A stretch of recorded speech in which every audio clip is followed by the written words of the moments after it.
mu gihe hari uruhagarara mu mitima y'abantu benshi bagenda batandukanye, haba mu banyekongo nyezina, mu barundi, mu banyarwanda, mu batanzania, eka n'abandi benshi bagenda batandukanye baherereye muri kano karere ka EAC, bari mu mahanga no mu bindi bice bigenda bitandukanye. Amakuru ahari ariko aracana ko na makuru avuga ko Uvira, umuji wa Uvira woba wafashwe ngo ukaba ugenzurwa n'inyeshamba za AFC M23 imbwebwe za Sarambwe. Ariko bino byose bigasiga abantu mu gihirahiro, mu madute, mu makenga, aho benshi bakomeza kwibaza eske vy'ukuri Uvira igenzurwa n'izi mbwebwe za Sarambwe AFC M23 canke ni inkinamico. Ibi benshi bakabivuga umwe wese ukavuga ukamengo afise ukuri. Uvuga ko Uvira itarafatwa arafise ivyo ayerekana canke akagerageza kudefanda ko Uvira itarafatwa. Uvuga ko Uvira yafashwe nawe nyene akagerageza kwerekana ivyo ku ruhande rwiwe. None Fleury Patriote Musesanguzi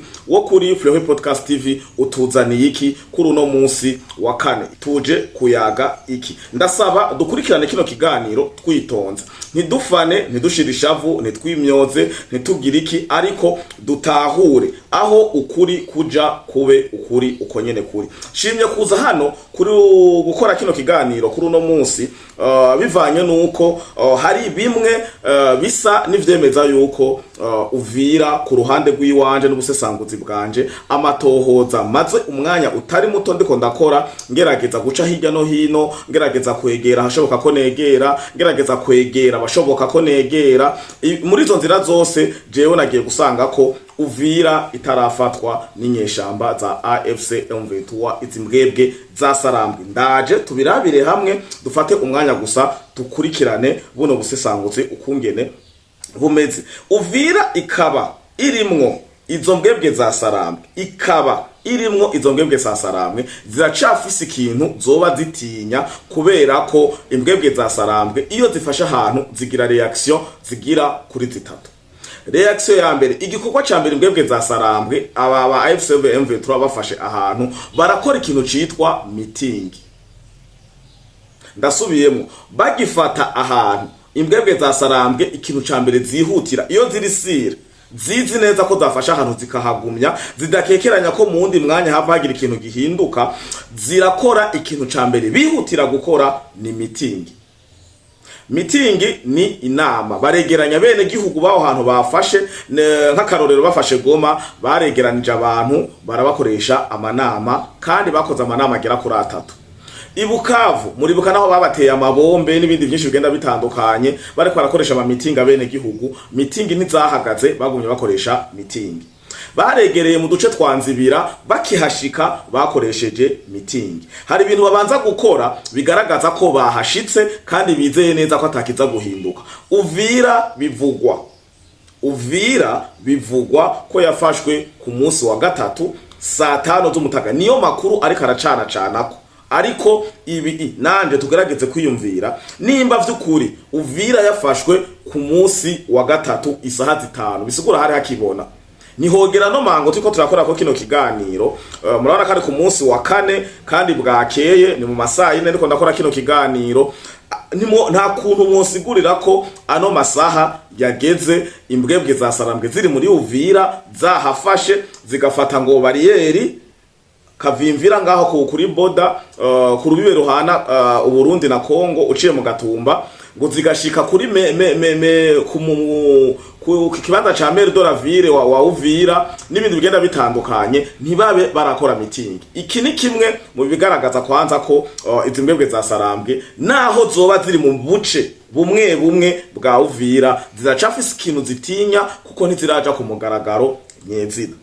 Amasanamu nawe karacana ko bagaragaza ngo yo gukungene ngo bariko barinjira umukongomani nyezina ametiza Kongo, baremeza neza kajya amasanamu bagiye barafata bonyene bifata bari mu nzira bariko baragana ino ntambara nyene yo kuza gufata Uvira. Nta cemeza na kimwe kigaragara gifata kiri palpable kigaragaza ko Uvira iri mu maboko y'imbwebwe za Sarambwe. Ndasaba tugende paparpa dukurikire, dutahuzanye, dutuze tureke kujana n'ibihuha.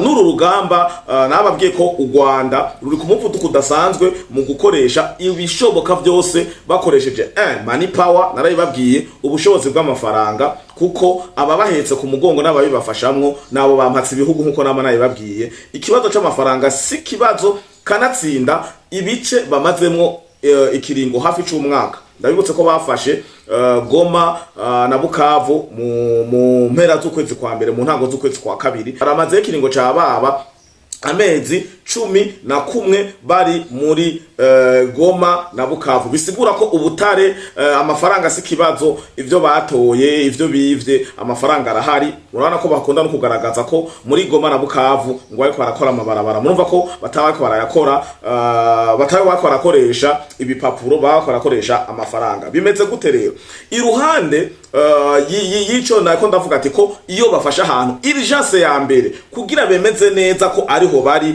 abanyagihugu bose barabakura mu mazu bakababwira ngo tubakoresha inama, tubaha amategeko ngenderwako, tubahumurize ko tutaje kubica n'ibindi byinshi bigenda bitandukanye. Niyo procedure ya mbere imbwebwe za Sarambwe zifasha ahantu zikora.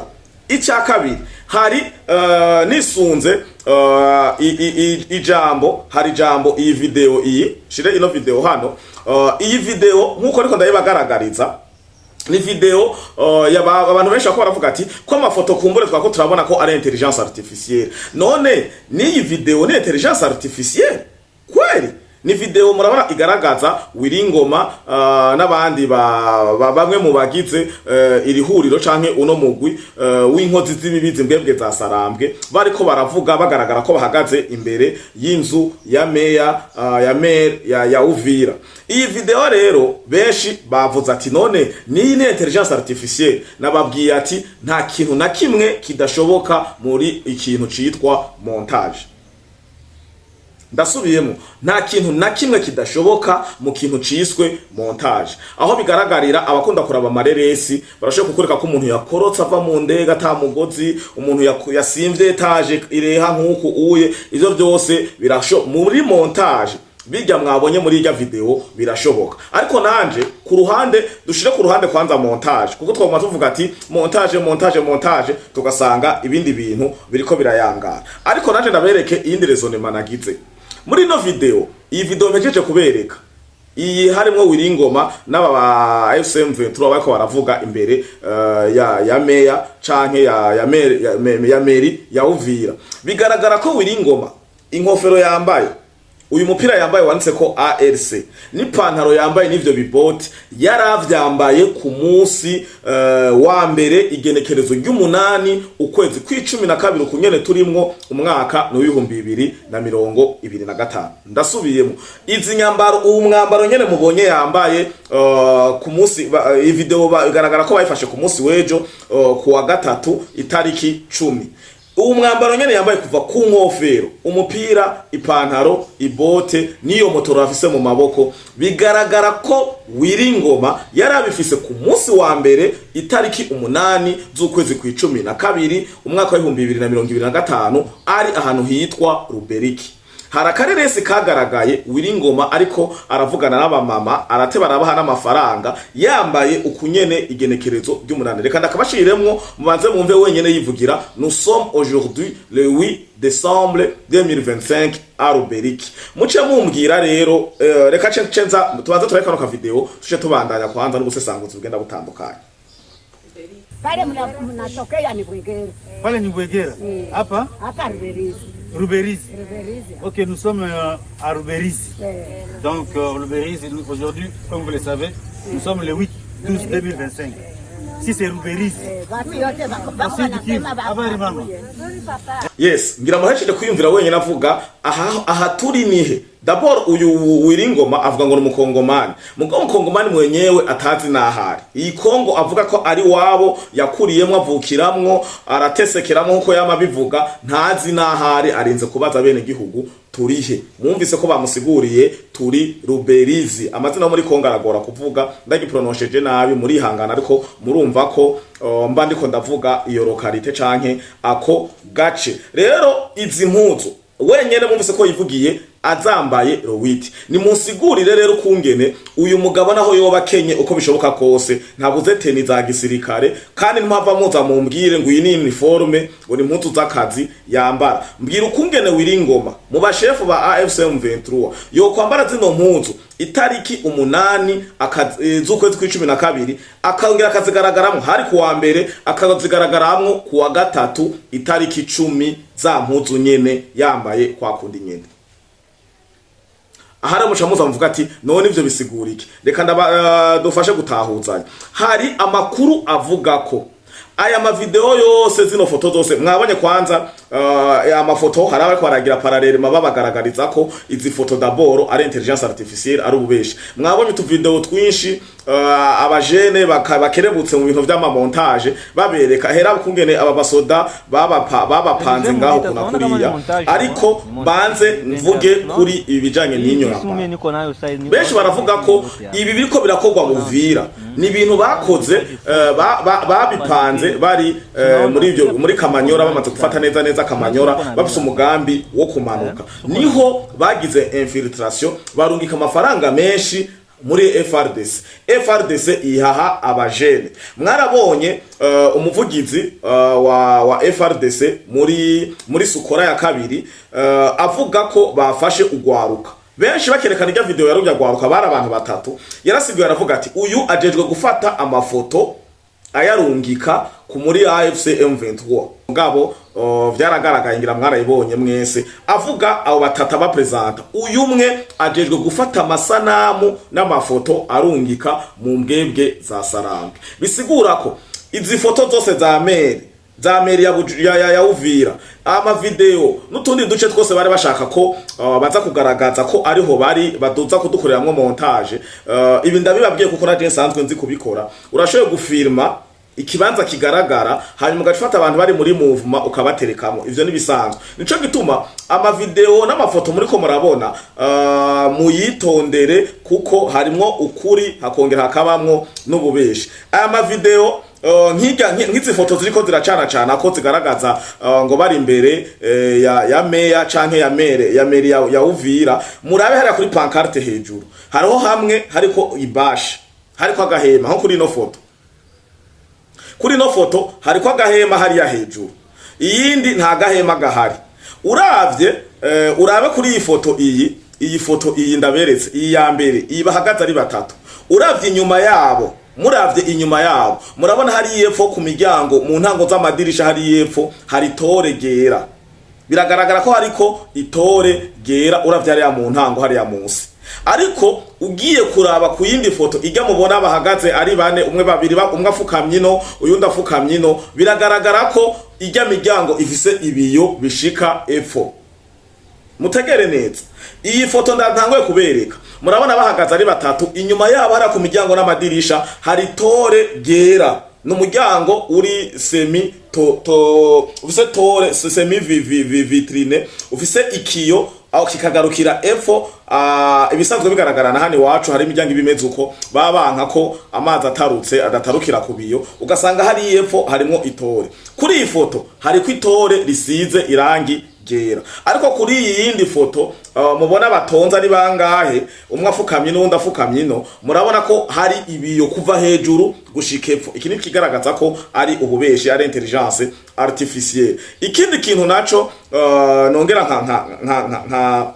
nkashikiriza, mugize zoom iyi foto ugize zoom iyi foto kayegereza aba bantu urabona ko atamaso bagira tangohe, kandi bigaragara ko ari abazungu, ari abantu bakoze n'utuntu tuturobo cyangwa utuminiatire bakoze bakaza kudukoresha nk'abasirikare nyezina. Ibi navyo ari ama application menshi n'ama application bakoresha mu bande dessinée, urikorera mu character barakubwira ati make your own character. Uyu mu character wawe uravuga ati mwambike tenue militaire contre genou ibintu byose uko bishaka casque ibikuntu ukavuga n'abasanzwe bakoresha izi za ChatGPT n'ibindi byinshi harabatse ko hariho ifaso yo gukora ukagenera umuntu nk'uko umugomba. Ibi rero ni bimwe bigaragaza ko bariko baragwana. Hari benshi ko baravuga mbere ngo Uvira yafashwe ku marezo sosio ariko ntirafatwa nyizina neza na neza. Ibi biriko biragenda bitangazwa kandi bigaragazwa. Hari amavideo menshi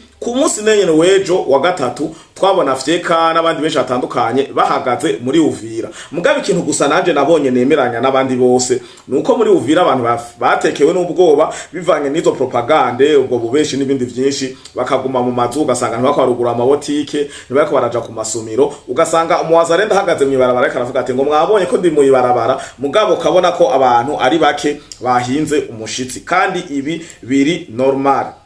Nababwiye ko icambere bagira mitingi bagishika bagifata ahantu mukabona mitingi irabaye baratangaje baragize inama ndaza kwemeranya na mwebwe ko izi mbwebwe za Sarambwe zafashe Uvira. Iki ni kimwe. Ica kabiri raba mejeje kubakomparira nimba ari uniforme muraza kumbwira ko iyi ari uniforme ya Wiringoma wenyene muri AFC M23 yambara impuzuro witi kuwa mbere agashika kuwa gatatu yambaye za mpuzu nyene. Nako ndabwira rero ko ngo izi video zarafashwe kugira baza barazikoresha bavuga ko bahari kugira batera ubwoba biyinjirire FRDC kuko basanzwe babazi kumurengera. Barabonye ko bamwe mu FRDC si bose arabanyabwoba bamaze gutangaza ko bahafashe bakamijagira n'amasasu makeyi ku nkengera canke muri Uvira neza na neza bacavuga ati aba barahunga cyo tuhigira nkuko bisanzwe. Ikindi gikurikirana ababwiye ko hariko harakora cane biravugwa rushwa yoyo kuva kera n'intambara itaraza. Abantu benshi bakunda kuvuga kandi abakongomani bambabarire bakunda kuvuga ati abakongomani igisirikare kiri fake kiroroshe cane kuko nabantu bikundira ambiance nabantu bikundira prestige. Umukubisa inoti arakubisa umuhaye amafaranga make araguha karashi umugize ukunukuno arambura tena kigira gwavuga gatakomoka. Aya majambo twakuzamwe mwemwe tuyumva ariko bimwe biko biragaragara kuko Goma bayifashe batagwanye Bukavu bayifata batagwanye na Uvira bamwe bariko baravuga ati turavye nabi na Uvira irafatwa batagwanye.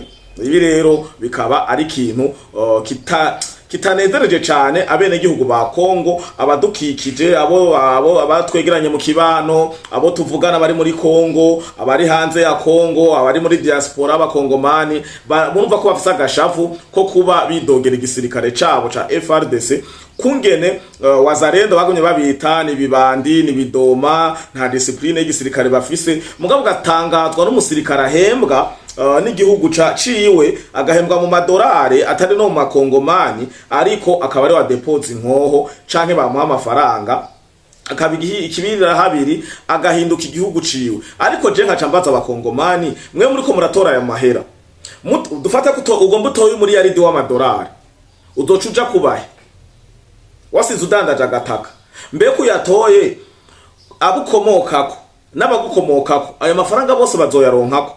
Fata ko jenda yatoye nigire kuba muri Australia kure kuko amafaranga ndayafise n'umugore n'abana nabakeyi banzunguruse kumbure n'abavyeyi banje mbe inkomoko yanje bose nagenda bajanye mbe abamanuka bava buzukuru n'abandi bose bagenda batandukanya abana banje baba barashoboye guheza kigwa n'Imana ngenda ndabajanye. Muriko muriyumvira ivyo bita gakondo muriko muriyumvira ivyo bita ubutaka muriko muriyumvira ivyo bita iteka nitekane ry'igihugu cyane. Ibi rero ivyo bintu bikora babaza abakongomani aho usanga umuFARDC avyimba mu gihe bavuga ati ngo twebwe abasoda baraturenganya baradukubita bakatwiba ivyacu tukibazana abantu bakomeye tukanabatinya ariko turavye ibintu biko birabakuritere ni ibintu biteye isoni. Rero je nkonze kino kiganiro nje kubabwira ati Uvira ne pas tomber ne pas encore tomber nkuko mushoye kubisanga no kubandi banaliste mpuzamahanga kumbure ariko ndiko ndababwira ati media z'u Rwanda ziri ku muvuduko udasanzwe. N'ikindi kintu agomba ndababwire nta Uvira yo batombe Skovya akaba kiri Kamanyora. Muriko murabona ubureresi bwa Skovya agaragaza ari Kamanyora ntombwira ko Uvira iri tombe Skovya akaba tarafika muri Uvira kuko bajya n'abantu ba mbere ibana bashika bakagaragaza bagahatarisha Skovya abari muri Uvira. Ndabahaye iyo challenge ndabahaye kino kibazo mukabona bagize mitingi muri Uvira mumenye ko Uvira iri tombe mukabona n'uyu munsi wa kane igenekezo rya 11 riraheze ata mitingi baye muce muza muvuga ati Frere ivyo wavuze nukuri imbwebwe za saramwe zishoye gufata Uvira zireke kugira mitingi. Hanyuma ikindi kintu naco abari Bujumbura nk'abantu bari mu Gatumba asanga muko murashuha ngo mwagize ukunuku ngo urumva hererere umupaka uri imbere yawe kugira uve mu bihirahiro uve mu madute n'ibiki n'ibindi Imburu jemba nko mu Gatumba no ngira no sinzi ngirakumbure hari ikindi kintu kiba kiri mu muntu kidasa n'ikiba kiri mu wundi ko abantu ntituremwe kumwe ariko nagomba mbwira abarundi ni muhumure nta mutsi wishibere hama hari abanyandikira abandi bambwiye ati Frere muri no minsi we nibiki canke hari ico biziko muri kuragaragara ku mbuga ngurukana bumenyi abariko barambaza benshi nagwanda ndabaho umuco ko nariko mba ndiko ndakora gusa ndashaka kwandiko ndakora ibikorwa bidaca bigaragara ubwo nyene ku mbuga ngurukana bumenyi kuri Free Podcast TV ariko ndabamenyesheje ko mba ndiko ndakora nkejo nariko ndakora narindi ku mupaka nari mu micungararo imwe y'igihugu tugenda guhinyuza ibiko biravugwa naba hari hakurya Akanyaru n'abandi bansi b'igihugu c'u Burundi bavuga ngo igihugu c'u Burundi igisirikare kumbura abarundi bapanitse ngo barunza amabrende ku mipaka n'ibindi byinshi bigenda bitandukanye arashitse ku mipaka ndaraba izo brende ndazibura ndayagana bamwe mu bayobozi mu ntwaro ndayagana bene gihugu ino video turashaka ko turayitunganya ndaza kwibashirirako umunsi wejo nashitse ibujumbura ntevye nico gituma takiganiro na kimwe nakoze sino kuba biyumvira Flohi yadutaye ndabibona bari mu magroupe n'abandi banyandikira n'abandi bantelefona sinabataye jewe inkuru ndayifise ndayibashikiriza ukwiri kandi harimwo marge ndababwira ati bimeze ukunuku nk'umwana w'umuntu ndashoye kwihenda ariko jewe ndicara hasi ibi byose bya Uvira tombe navyumvise kuva ku munsi wejo ariko ndavuga ati ndarindiriye ndabe fact hari ibintu je menyera ko izimbwebwe za Salama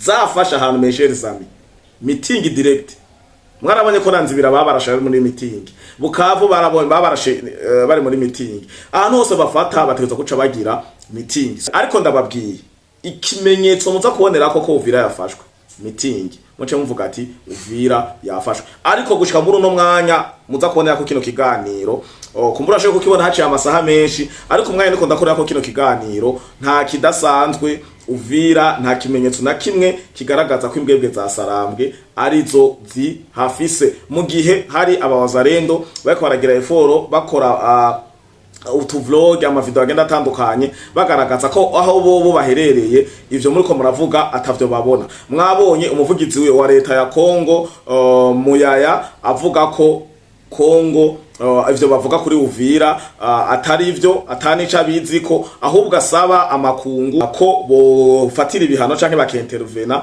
kubijanye nuko basinga amasezerano y'amahoro ariko yabaye viole aho umwe tutankare hakurya ya Kanyaroro ivyo duhungirehe nabo bace basohora itangazo bidadira bavuga ngo amasezerano yahonyanzwe na Kongo n'ibindi byinshi bigenda bitandukanye bati bagiye kutubwira ko bafise impunzi za babangu 10,000 ngo ziri muri zone do transit n'batari kando transit ikambi y'agateganyo ni vyinshi cyane byanditse muri iryo tangazo mugabo aho bo batamakosa kuri leta ya Kongo nkuko bisanzwe murabitswe atakintu na kimwe bigera bemera rero tureke kurandira hagize ikindi kigaragara uno munsi ndi ready uno munsi ndahari bahafashe cangaruka nkore ikiganiro ndababwira ati mwabibonye mwe nababwiye bafashe bagarangwa na meeting mu gihe ata meeting ndabona canke ibindi bimenyetso bigaragara apana zika foto zifondano apana mu video y'amakorano no ndakeneye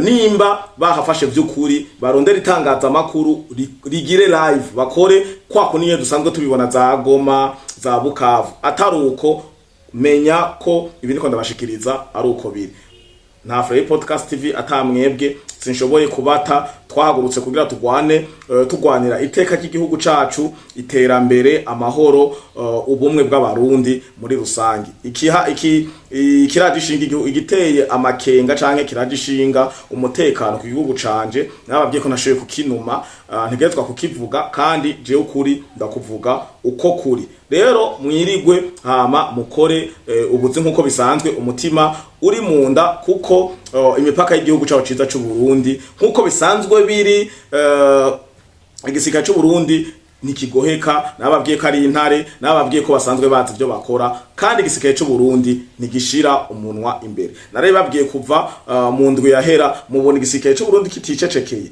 mubona batari bucece n'ibindi byinshi. Rero nimureke gupapa mwe muri abasivile, igihugu cy'u Burundi kirarinzwe, ubwa mbere n'Imana, ubwa kabiri n'abajejwe umutekano w'abene gihugu. Mugira umunsi mwiza.